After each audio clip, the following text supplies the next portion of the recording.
Saudara-saudara yang dikasihi di dalam Tuhan kita Yesus Kristus, kembali kita akan menyimak dan merenungkan bersama akan firman Tuhan sebagaimana yang sudah kita baca tadi di dalam Keluaran pasal 7 ayat 7 sampai 13.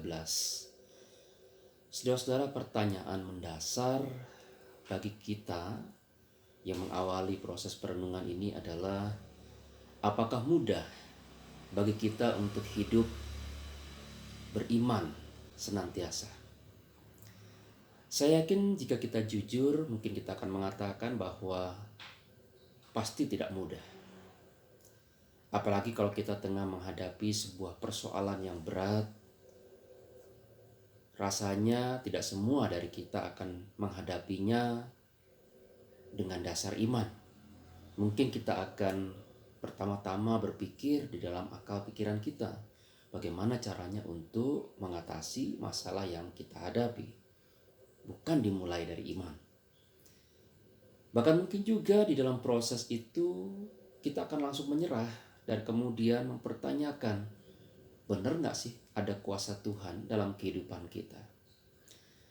Saudara-saudara, firman Tuhan yang kita baca barusan menyampaikan tentang bagaimana Tuhan mengutus Musa dan Harun untuk menjumpai Firaun di Mesir dan menyampaikan kehendak Tuhan agar supaya Firaun segera melepaskan umatku.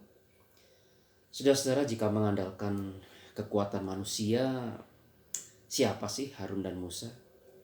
Jika dibandingkan dengan kekuasaan yang besar dan hebat, dahsyat yang dimiliki oleh Firaun, mungkin bagaikan langit dan bumi jika kita lakukan perbandingannya. Tapi Musa dan Harun, saudara-saudara, berangkat dengan mengandalkan iman mereka. Mereka mendengar apa yang disampaikan dalam perintah Tuhan dengan sangat jelas. Kita baca dalam ayat 9, apabila Firaun meminta tanda, maka Harun harus melempar tongkatnya dan tongkat itu akan menjadi ular. Itu saja, saudara-saudara, yang kita lihat di dalam ayat itu. Bahkan juga ayat-ayat selanjutnya. Musa dan Harun tidak bertanya kepada Tuhan, misalnya, mana buktinya Tuhan? Tetapi kita lihat bagaimana Musa dan Harun dengan sungguh-sungguh meyakini akan perkataan Tuhan. Dan ketika mereka berangkat menjumpai Firaun, ketika Firaun meminta tanda kepada mereka, maka Harun pun melaksanakan apa yang menjadi perintah Tuhan. Yang melemparkan tongkatnya dan tongkat itu lalu kemudian berubah menjadi ular. Dan kita lihat bagaimana Firaun juga tidak mau kalah. Ia punya ahli-ahli sihir, ahli-ahli nujum yang juga tidak kalah hebat. Mereka pun lalu juga kemudian melemparkan tongkat-tongkat mereka yang juga dapat berubah menjadi ular. Tetapi apa yang terjadi, saudara-saudara? Ular yang dihasilkan dari tongkat Harun kemudian berbalik memakan ular-ular dari para ahli sihir dan ahli nujum yang dimiliki Firaun. Saudara-saudara, firman Tuhan ini mau menunjukkan kepada kita bahwa sebetulnya kuasa duniawi pun dapat meniru kuasa Tuhan.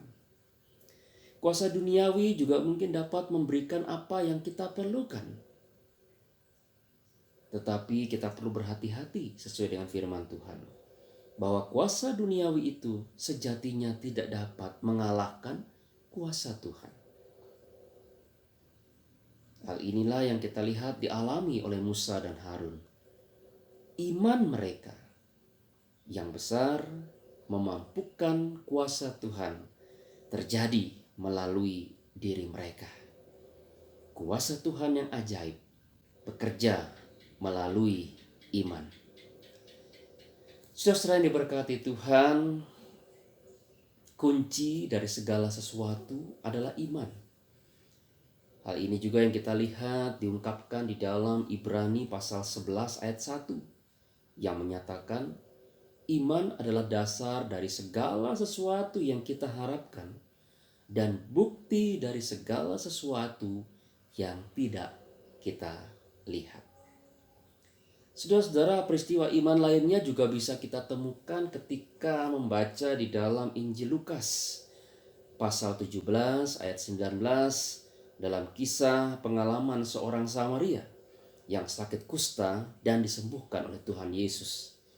Di situ Tuhan Yesus berkata, "Berdirilah dan pergilah, imanmu telah menyelamatkan engkau."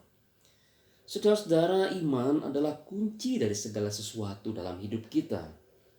Iman yang membuat hal yang dalam pandangan manusia itu mustahil, maka itu menjadi mungkin dalam kuasa Tuhan. Oleh sebab itu, berbahagialah orang yang senantiasa hidup di dalam iman dan mau mengandalkan imannya. Sebab itu, saudara-saudara, kita juga dapat melihat di dalam Habakuk pasal 2 ayat 4 yang kemudian nantinya juga akan dikutip ulang oleh Rasul Paulus dalam Roma pasal 1 ayat 17 yang mengatakan bahwa orang benar itu akan hidup oleh iman. Karena itu saudara-saudara, saya mengajak kita, marilah kita melangkahkan hidup senantiasa di dalam iman. Janganlah menyerah, takut, dan hilang pengharapan. Karena kita punya Tuhan yang begitu ajaib. Dan karena itu, Tuhan akan memelihara kehidupan kita. Jalan-jalan Tuhan seringkali adalah jalan yang tidak terselami oleh pikiran kita. Karena itu, selamat bertekun di dalam iman bersama dengan Tuhan kita Yesus Kristus. Terlebih di tengah situasi penyebaran virus COVID-19 yang kita hadapi pada saat ini. Tetapi marilah dengan iman kita berpengharapan dan kita percaya Tuhan Yesus akan menyertai kehidupan kita senantiasa. Tuhan Yesus memberkati kita semua. Amin.